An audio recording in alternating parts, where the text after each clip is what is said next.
All right, welcome to Navigate with Tim Austin, a podcast designed to help leaders like yourself take some of the guesswork out of transition. And I'm Tim Austin, the host of this show and founding coach of Encompass Life Coaching. And get ready today to be inspired and encouraged because I have in the room with me, the virtual room, so to speak, Annie Perdue-Olson as the guest of our show. And I recently met Annie by way of a mutual friend, and we decided that we might have something to share on each other's podcasts. So this is the beginning of that journey together. And Annie is the founder of Leading Better Together, working with leaders to navigate the complexities in relationships and cultivate healthy teams through strategic conversations. She's also host of Lead Your Leaders, a podcast to get the team you've always wanted, where she and her guests answer questions submitted by leaders and listeners. She leverages over 20 years of ministry and nonprofit experience as she guides leaders through the people challenges that sidetrack ministry. And she holds a Master of Arts in Human Resources and Change Leadership, is a certified leadership coach and certified Myers Briggs Type Indicator practitioner. So welcome, Annie, to the show. I'm excited to be here, Tim. This is a great start to a wonderful journey. Yes, I would agree with that. So let's just start off. Share with our listeners a little bit about yourself, your background, your work. I'd just love to start off with that. Yeah. I was on a podcast a while back, and it was interesting because, of course, they're going to ask this same kind of a question. And as I was going through my resume, so to speak, of my history, it sounded pretty linear. Like, you know what? I started and did business management in mental health clinics. And then I really had the opportunity to step into ministry. And I served on pastoral staff at a large church here in the Twin Cities for 13 years. And then I went back and got my master's degree and then moved into consulting. And it all sounds like it flows really well. But Tim, you and I both know that life doesn't work like that. Right. And when you really look at like what I've come to be able to do in working with people and navigating relationships and navigating the complexities of change, it really comes from what's in between the lines of that resume. It comes from all of the life circumstances that intersected with those professional experiences and those ministry experiences. And so I know we'll dive into more of this as we're talking through today, but really it's the spaces in between where I learned what I needed to learn to be able to do what I do today. And I work with leaders a lot on the challenges of ministry, and it's because I've experienced the challenges of life and leadership along the way. When I was serving on staff at the church, my husband was diagnosed with non-Hodgkin's lymphoma and had a stem cell transplant. And then after a year and a half, he went home to be with the Lord. And I was still serving in leadership at the time. 3 years later, I was married to a man who was 42 years old at the time and had never been married. And he went from being single to married with 2 children, like in just a short period of time. And then later on in life, we were surprised with what my husband and I like to call our retirement baby.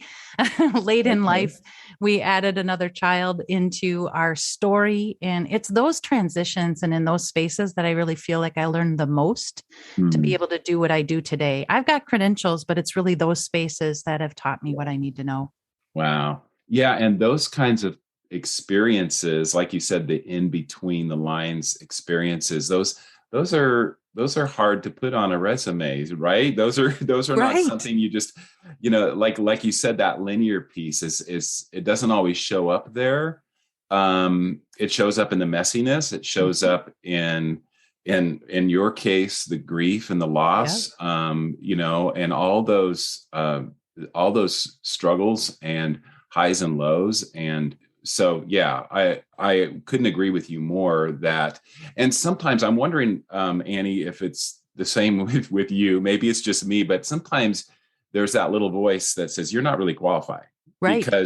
Because these experiences are hard to, or I don't necessarily want to put them on paper or on a resume. I have no need to. But if I was, actually applying for a role or a job somewhere, that would be tricky. And I could see myself struggling with that. It's interesting because I find that it's really in those spaces that I've learned the most but they're the hardest ones to articulate. And Yeah. in some ways, maybe because of that, like maybe I'm not feeling always as qualified to do maybe whatever it is that I'm facing in the moment.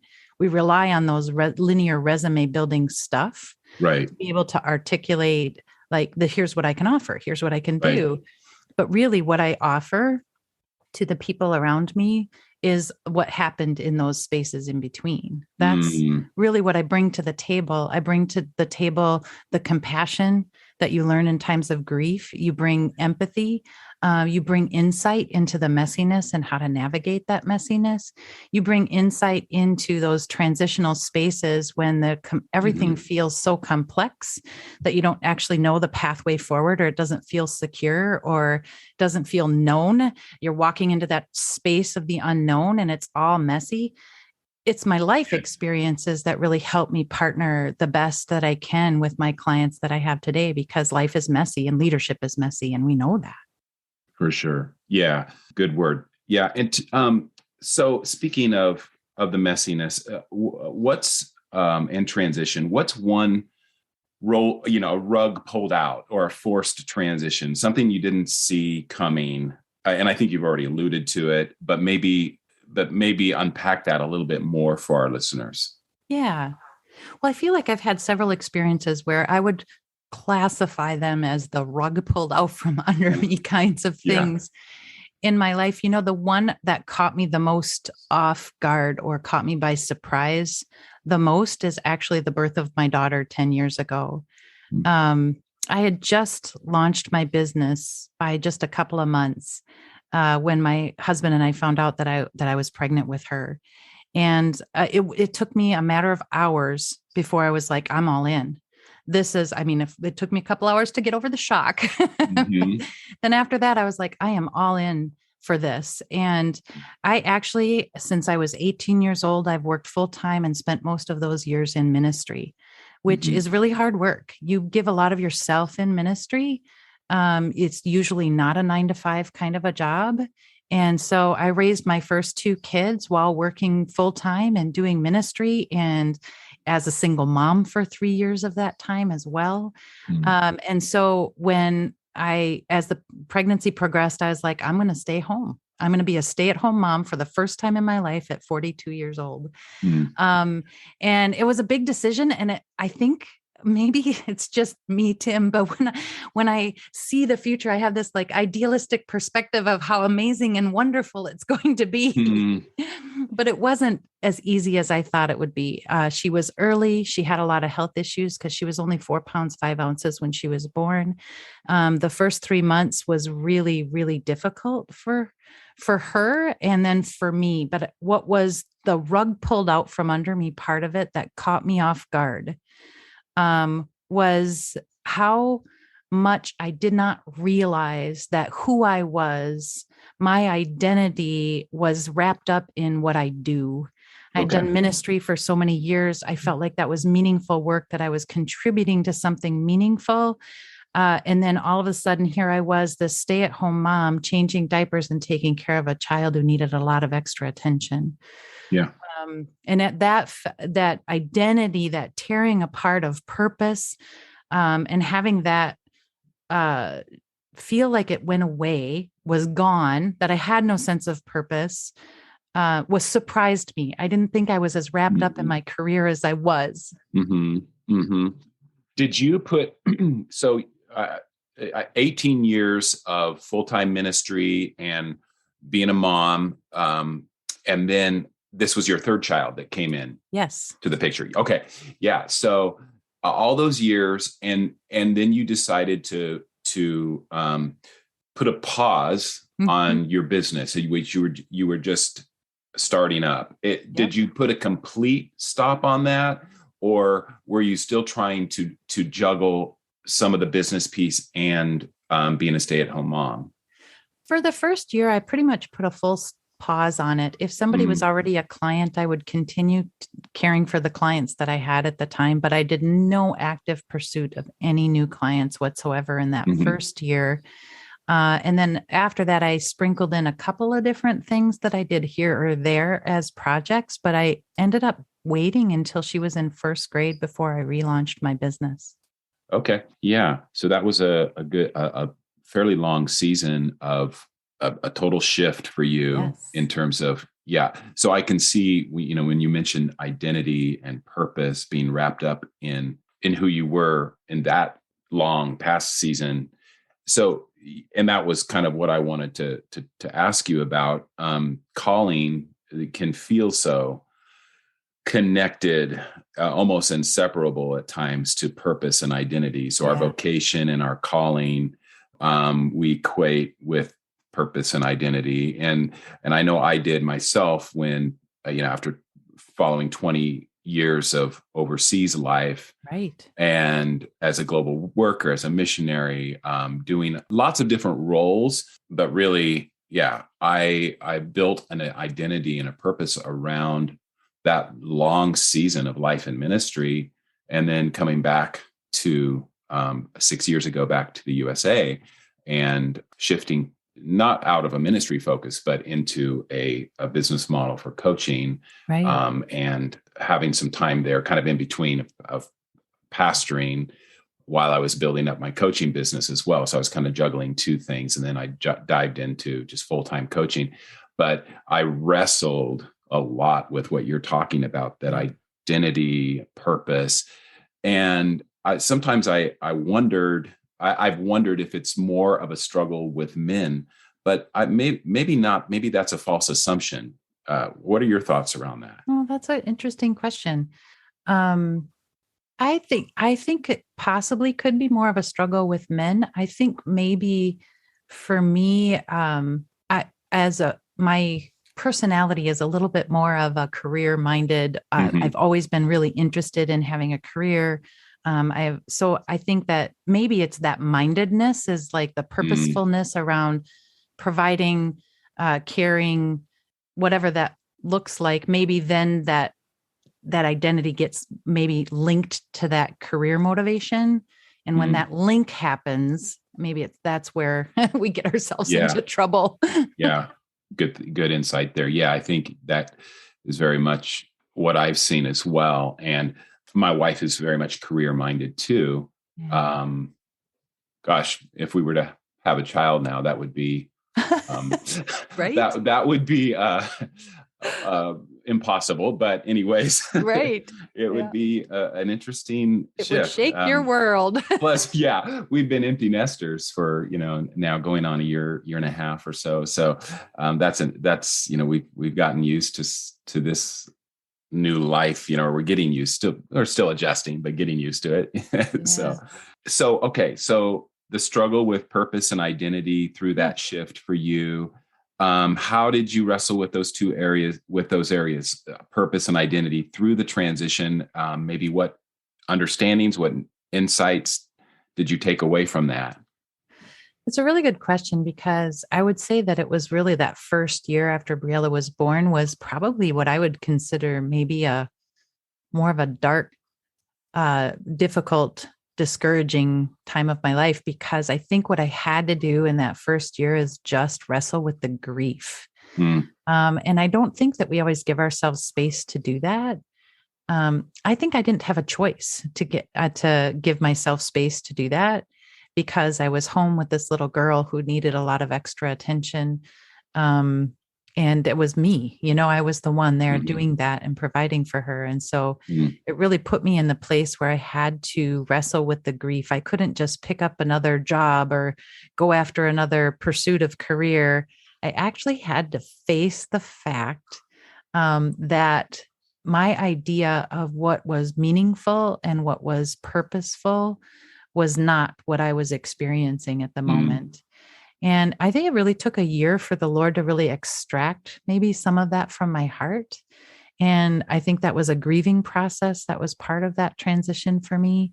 Okay. Then I think also it was a very spiritual process. I spent a lot of time talking to the Lord in that first year. And I remember coming out of the end of that year, and I was praying and I was asking the Lord, what is it that that you have for me. I really want something that's purposeful, but in line with what I've been learning over this last year and through this transition and this letting go and this grieving process. And as I was journaling, goals for the upcoming year and maybe what I wanted to accomplish, I just felt like the Lord just drop in my heart, Annie, I need you to just be the best friend that you can be. And I felt like it was a whole new calling that he had put on my life that is separate from career. My calling is not ministry. My calling is not pastoring. My calling is not training and facilitating or coaching or any of the things that maybe I thought my calling was, but my calling was just to be the very best friend that I could be. So I just journaled and I wrote down, okay, so like, what does that look like for me to be the very best friend? And I spent that next year while I was raising Briella and taking care of her and being a stay-at-home mom, trying to figure out what it meant to be the best friend that I could be.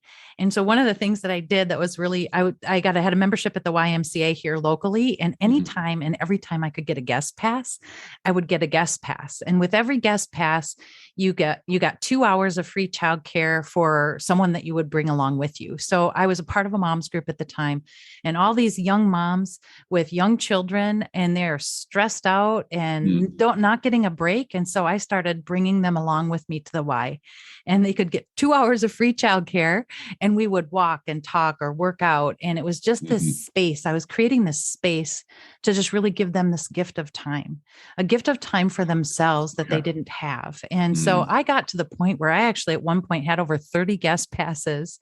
And I actually did a small group for the summer of moms for like a 6-week group at the Y, bringing all these moms and their kids in, and we did a book study together. And it was just really this opportunity in this space for me to learn what it was like to just be a friend. And I feel like that changed the trajectory of everything that I do today. You can't be best friends with everyone. It's not about that, but it's what does friendship look like in this relationship? So where we're at today, what does being the best friend that I can be look like? And so I even do that with my clients. And with part of that is just really being responsive to their needs. And so when they have a need, I have empathy for that. And I tend to be really responsive. It's actually one of my core values. I put it on my website. Responsiveness is really something that's really important. Now, that doesn't mean I'm at beck and call. I'm not going to take a call at 3 a.m. from one of my clients, but it does mean when they have a need, I'm going to respond to that. In the pandemic, when things were falling apart and all these ministries were trying to figure out how to shift things really rapidly and try and make things happen for the people that they served, I just reached out and I said, hey, if you're a monthly coaching client, you can have unlimited coaching sessions for the next 2 months as I help you navigate the transition that you're going through. It was a gift that I could give, a way that I could honor what they were going through as a friend. That's good. So I'm hearing you say that in your case, and I'm wondering if that's really what the Lord wants and desires for his children, is to kind of break out of that mindset of my identity, my purpose rests in a job or a title or the numbers or the impact I can make or whatever that might be. It really boils down to relationship, doesn't it? I really think so. I am so with you on that, Tim. I think that it really boils down. And for me, it looked like, be the best friend that you could be. Yeah. For someone else, it might look different as far as how that gets fleshed out. But I think it boils down to relationship. Yeah. Yeah, that's good. So coming out of that season and then entering back into your work and your career, what resources did you discover during that time that might be helpful for our listeners, or while you were navigating that kind of midlife career shift and asking questions around that and dealing with some of the uncertainty around that, all of that? Yeah, it's a good question.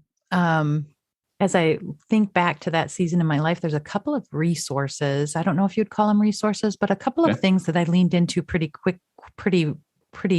heavily, let's say. One of them is relationships.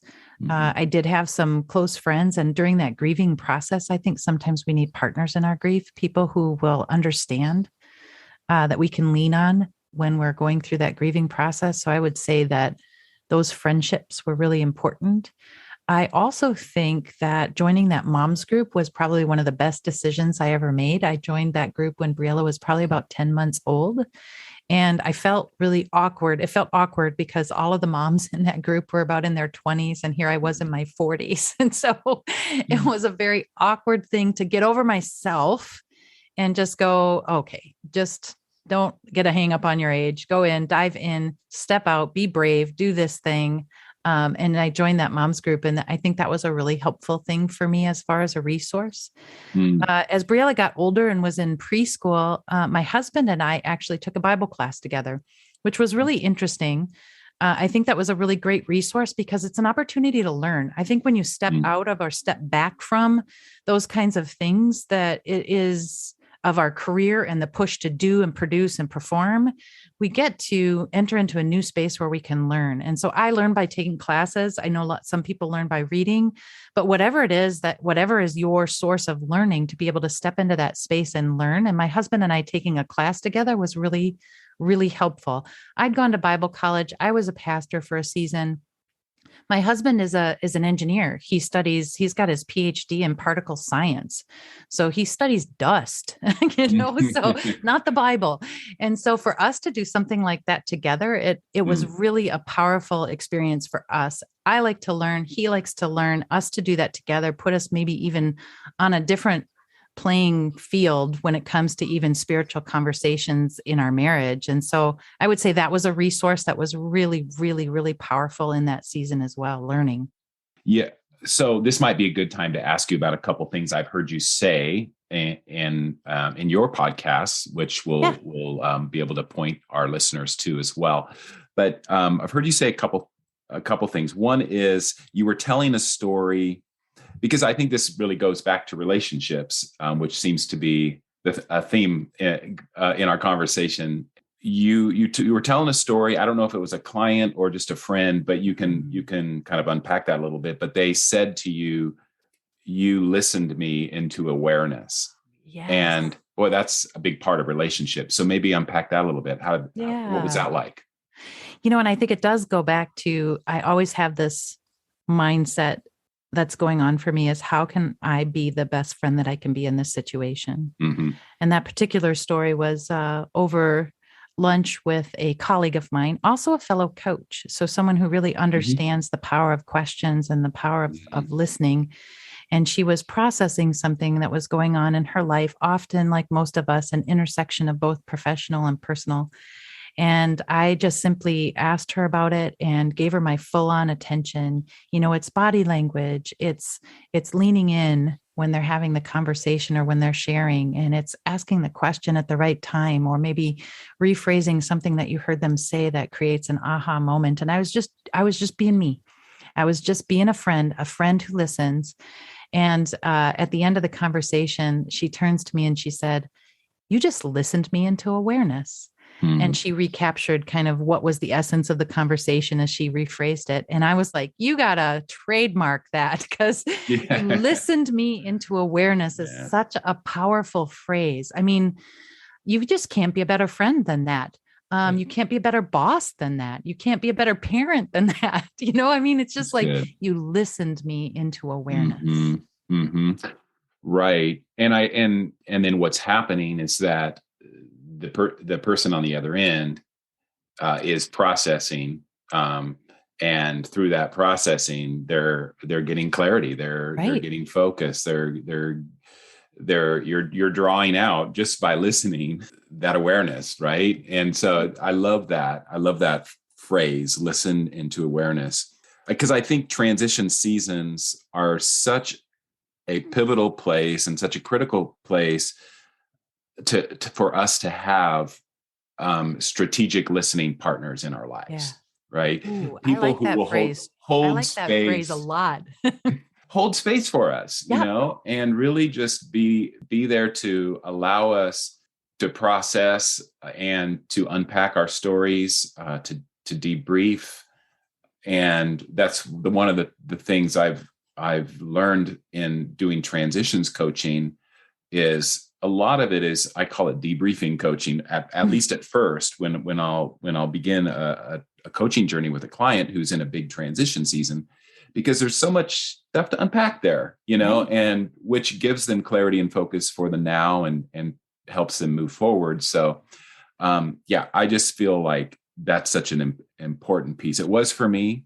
And I guess I bring that, and it sounds like you bring that very Yep, much for so sure. to your clients and to the people you work with, holding that space for them. The other thing you said in another episode I was listening to, so yeah, listeners, you gotta listen to Annie's podcast. We'll give you the info here in a little bit. But another phrase you said is holy uselessness, and you got to unpack that a little bit for us, because that was something to me that really resonated with transition seasons, when Yes. feel like we're in limbo, when we're in that neutral zone, so to speak, of so kind of, unpack, what does that mean? Holy uselessness. How'd you come up with that? Well, it was actually on a retreat weekend with some girlfriends, and it was a magazine that was at the house, and I was reading through the author of the article in the magazine, and she posed a question that was a really powerful question. It totally caught my attention, and the question was, "Can we afford a moment of holy uselessness?" Hmm. And when I read that question, I went, no, uselessness. No, I don't ever want to be useless. Right. But I spent some time reading the article and then praying and reflecting on that word of uselessness. And it was really this powerful moment of, we were away for 3 days. And so I had been through a really busy season. And I think I'm a high energy, a little bit of an achiever kind of a person. And so being useless just felt wrong.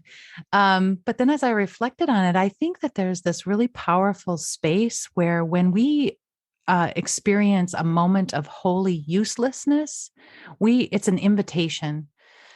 Instead of action producing doing, maybe Mm. what I would call those Martha moments in our life. If you think of the story of Mary and Martha and Mary at the feet of Jesus, I think there are Martha moments in our lives where we need to be in the kitchen doing the stuff and producing the things. It makes the world go around. It makes ministry happen. Mm. But there's this invitation that we have when we make those useless moments holy, Mm. and we can hear the voice of Jesus, and we can step back and we can reflect, and we can invite, I think, the Holy Spirit into those moments in spaces and in ways that we can't when we're really busy.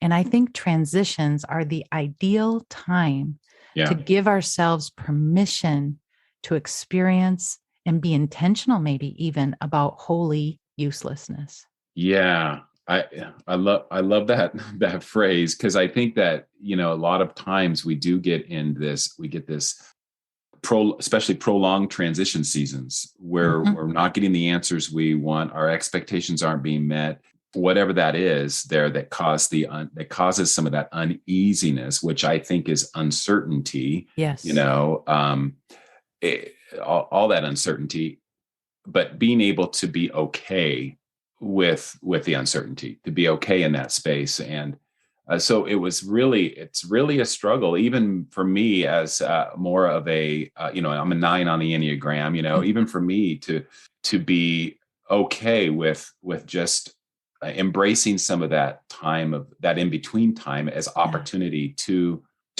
experience some more solitude and silence, and in that space, go through a process of discernment, to be able to actually get clarity. Sometimes we just want to leap to the next thing, jump Right. ahead, right, and get there sooner than later. And yet, there's so much growth potential in that space, Well, and I think between. what you're talking about with when you're faced with uncertainty, it's an uncomfortable space. Yeah, And so when we're uncomfortable, sometimes you want to hijack it, you want to jump over it, you want to go around mm, it, you want to get over it. hijack it. And Yeah, I like. Yeah, yeah, yeah, for sure. in uncertainty, if we were to instead see it as an invitation Hmm. to maybe have a change of perspective or to hear God's voice differently in that moment. And maybe instead of trying to get over it, get through it, hijack it, get around it, instead Right. we embrace that uncertainty, it could have an impact. Yes. Yeah, for sure. And I think that's why, a lot of people come to me in transition seasons when there's so much uncertainty, thinking at first, well, I'll find a coach who can help me move forward. Mm-hmm. And which is true. I want to help people move forward, but in order to move forward, sometimes there's some work to be done in that space of uncertainty and really processing, debriefing, whatever you might want to call that space, to get the clarity you need to move forward. And yeah, so yeah, I love that, embracing that, or that positive spin on that sense of, because the world, everything screams at us, do, right? Right. Move. Yeah. So I think that debriefing you're talking about that is a really important piece to do in that space of uncertainty, to slow down long enough to do the debriefing, to bring some people around you to slow down. I think that there's some power to doing that. yeah. Well, as we get ready to wrap up here, Annie, and it's been so great having you on the show. Well, thanks for We'll having have to me do this too. again. Yeah. I think we could sit for a good long time, talking about some of these topics and themes that, there seems to be so much overlap in our work and parallels. So, but since we are, getting close to wrapping up here, I'm wondering, what advice would you give to your 20 or 30 something self, if you could, looking back? Just Oh. anything that comes to mind. Um, oh, that's such a good question. You know what? I think that the advice that I would give to her at 20 or 30 years old is, don't look for one mentor, but look for many mentors. Mm. That there are different needs that you have as you're growing as a leader, and to identify what those needs are, and then look for the people who do that really well, who can invest in you. So if you need to grow in relationship building skills, then find someone who does relationships really, really well. That you don't need just one mentor, but you can look for multiple mentors in your life. And I think for a long time in my early years, I was looking for that one person who would really invest in me and be my mentor and help me Mm. grow. And what I've found is that I probably have about 30 mentors. Mm. Someone who taught me how to teach and speak. And I have another mentor that has taught me how to write and gives me lots of good feedback on my writing. And so this community of mentors, let me call them that, Good. is something I wish I would have started earlier in my life, because I think that that's been a really powerful way for me to grow and have a great support network for the messy middle that comes when you're leading. Great advice. And I have become convinced of the same thing in the area of transition seasons. I always encourage people around me, and I think I wish I would have thought of this during some major transitions in my life. But I always encourage those in transition seasons to build their transition team. Yeah. Build a support team around them through that transition. So it's not just me as their coach. It could be a counselor, it could be another mentor, it could be a spiritual director, friends that are going to hold space for you, or challenge you or encourage you, so there's so much in that. So I really appreciate that perspective.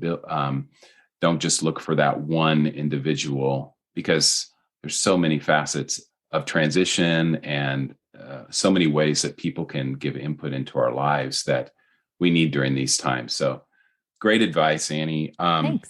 I want to close by asking you to tell our listeners how they can learn even more about Annie Perdue-Olson. Where can we direct them? Where would you say they can go to get, learn more about you Yeah. and your work and what you do and what you offer? Yeah. Leadingbettertogether.com is my website. You can find my blog and podcast there, which is great because there's lots of fun stuff there. I'm most active probably on Instagram, so you can follow me there at Leading Better Together is the handle. And there's lots of fun content. I do videos and posts and stuff like that give people some great input. And I'm always looking for leaders who have questions to submit questions for the podcast. And I bring on guests and answer some of those questions myself. And that's been a really fun journey. We launched that in January, and that's been really a great journey to create space for leaders to ask some tough questions sometimes.